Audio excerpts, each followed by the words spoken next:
The U.S. Centers for Disease Control and Prevention says more than 70,000 Americans die from drug overdose each year, making it a leading cause of death in the country.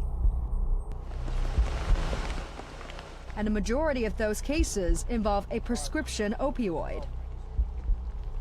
On average, 130 die from opioid overdose every day. And the stories behind these numbers are heart-wrenching. What are you doing? I'm cleaning my bed. 28-year-old Danielle Ott was a heroin addict.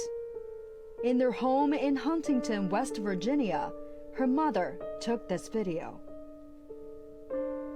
And this is the result of drugs.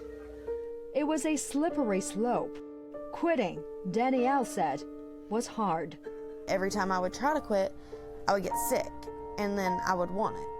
And it was the hardest thing I've ever had to do, probably. I've tried to quit it. I couldn't tell you how many times.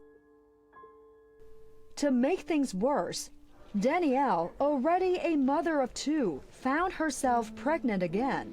At a prenatal ultrasound test, doctors said her child looked all fine, except he would be born addicted to opioids and carry many problems that come with it. I just can't handle that, looking at my baby and knowing, I did that.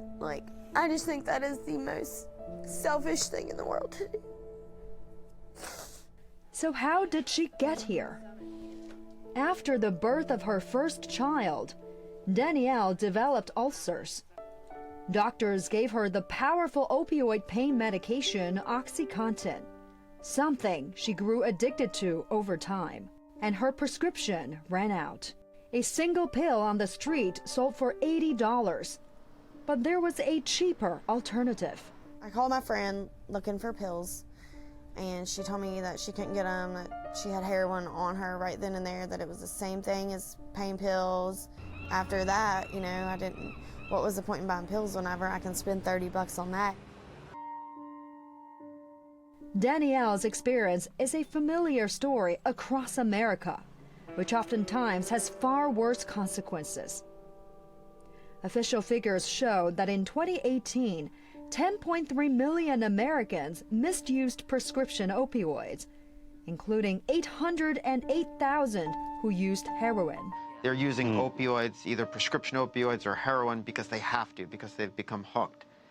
We have an epidemic of opioid addiction in the United States because doctors have been overprescribing pain medication. Beginning in the 1990s, prescriptions for opioids started to soar, and as the prescribing went up, rates of addiction and overdose deaths went up right along with the increase in prescribing. And the reason the medical community started to become so aggressive in our use of these drugs is I believe we were responding in many ways to a multifaceted, brilliant marketing campaign that had been launched originally by one drug company, the maker of OxyContin, known as Purdue in the United States, known as Mundy Pharma in the rest of the world.